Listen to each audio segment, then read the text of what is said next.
TDP Janasena దుష్ప్రచారాన్ని X వేదికగా మరోసారి ఎండగట్టారు వైఎస్ఆర్సీపీ అధినేత వైఎస్ జగన్మోహన్ రెడ్డి.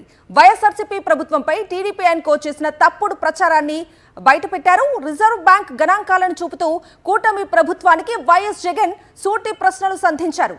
వైఎస్ఆర్సీపీ హయాంలో ఏపీ బ్రాండ్ దెబ్బతిందంటూ తప్పుడు ప్రచారం చేశారని, అదే నిజమైతే ఆర్బీఐ విడుదల చేసిన గణాంకాలు భిన్నంగా ఎందుకున్నాయని ప్రశ్నించారు ఆయన.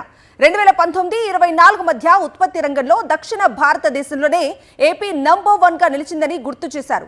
దేశంలోనే ఉత్పత్తి రంగంలో ఏపీ 5వ స్థానంలో నిలిచిందని ఆర్బీఐ చెబుతోందని స్పష్టం చేశారు. 2019-24 మధ్య పారిశ్రామిక పురోగతిలో దక్షిణాదిలో ఏపీ నంబర్ 1, దేశంలో 8వ స్థానంలో ఉందన్నారు.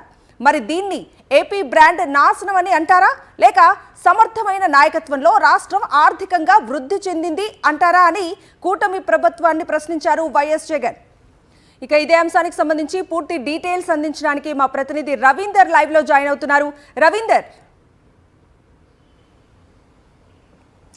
గత ఎన్నికలకు ముందు చంద్రబాబు, పవన్ కళ్యాణ్ చేసినటువంటి దుష్ప్రచారంపై వైఎస్ జగన్ ఆగ్రహం వ్యక్తం చేశారు. జగన్ పరిపాలనలో రాష్ట్రం అధోగతి పాలైందని, పరిశ్రమలు ఏవి కూడా రావటం లేదని, ఉన్న పారిశ్రామికవేత్తలందరూ కూడా రాష్ట్రాన్ని వదిలేసి వెళ్లిపోతున్నారు, ఆంధ్రప్రదేశ్ బ్రాండ్ దెబ్బతిందంటూ విస్తృతంగా దుష్ప్రచారం చేసినటువంటి చంద్రబాబు, పవన్ కళ్యాణ్ వైఖరి మీద ఇప్పుడు ఆర్బీఐ నివేదికలను బయటపెడుతూ వైఎస్ జగన్ ట్వీట్ చేశారు. వాస్తవంగా 2019 నుంచి 24 మధ్యలోనే రాష్ట్రం ఆర్థికంగా అభివృద్ధి చెందిందని, పారిశ్రామిక రంగంలో కూడా అత్యధికంగా నెంబర్ 1 ప్లేస్ కు వచ్చిందంటూ కూడా ఆర్బీఐ ఏదైతే నివేదికలు బయట పెట్టిందో వాటన్నిటిని కూడా ఇప్పుడు జగన్ ఎక్స్ లో పోస్ట్ చేసినటువంటి పరిస్థితి. ఇప్పుడు చెప్పండి, జగన్ పరిపాలనలో అభివృద్ధి చెందిందా రాష్ట్రం, లేదంటే ఇప్పుడు అభివృద్ధి చెందుతుందో చెప్పాలంటూ కూడా ఆయన ప్రశ్నించినటువంటి పరిస్థితి. వాస్తవానికి ఎన్నికల ముందు చంద్రబాబు గాని, పవన్ కళ్యాణ్ గాని విస్తృతంగా జగన్ పరిపాలన మీద విష ప్రచారం చేస్తూ ఇంటింటికి వెళ్లి రాష్ట్రం ఆర్థికంగా అధోగతి పాలవుతున్నట్టు ప్రచారం చేశారు. ఎక్కడ పడితే అక్కడ విస్తృతంగా ప్రచారం చేసినటువంటి పరిస్థితి. కాలికి బల్పం కట్టుకున్నట్టు ఊరూరు తిరుగుతూ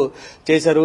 వాస్తవానికి 10 లక్షలు, 12 లక్షలు, చివరికి 14 లక్షల కోట్ల అప్పులు చేశారు. రాష్ట్రం అంతా కూడా శ్రీలంక మారిపోయిందంటూ కూడా అప్పట్లో విస్తృత ప్రచారం చేశారు. కానీ ఇప్పుడు కూటమి ప్రభుత్వం అధికారంలోకి వచ్చిన తర్వాత అసెంబ్లీ సాక్షిగానే కేవలం 3.5 లక్షల కోట్లు మాత్రమే అభివృద్ధి చేశారంటూ కూడా ఒప్పుకోక తప్పని పరిస్థితి ఏర్పడింది. కానీ ప్రచారం మాత్రం విష ప్రచారం చేసినటువంటి వైన్ మీద వైఎస్ జగన్ ఆగ్రహం వ్యక్తం చేస్తూనే వచ్చారు. ఇప్పుడు రాష్ట్రంలో పారిశ్రామిక రంగం కానీ, అట్లాగే తయారీ రంగానికి సంబంధించి కానీ అప్పుడు దక్షిణాది రాష్ట్రాల్లో నెంబర్ 1 ప్లేస్ లో ఉన్నప్పుడు కూడా అసలు పారిశ్రామికవేత్తలు రాష్ట్రాన్ని వదిలి పారిపోయారంటూ చేసినటువంటి ప్రచారాన్ని తిప్పికొడుతూ ఆయన ఎండగొడుతూ కూడా ఎక్స్ లో పోస్ట్ చేసినటువంటి పరిస్థితి. వాస్తవాలు వరుస వెంబడి బయటపడుతున్న నేపథ్యంలో ఇప్పుడు చంద్రబాబు గాని, పవన్ కళ్యాణ్ గాని ఏమీ చెప్పుకోలేనటువంటి పరిస్థితి ఏర్పడింది.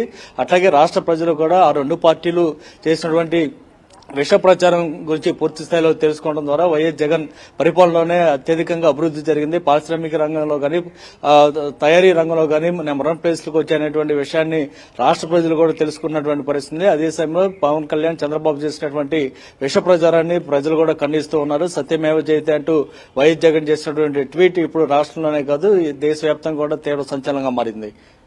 Right Ravinder, thank you for the updates.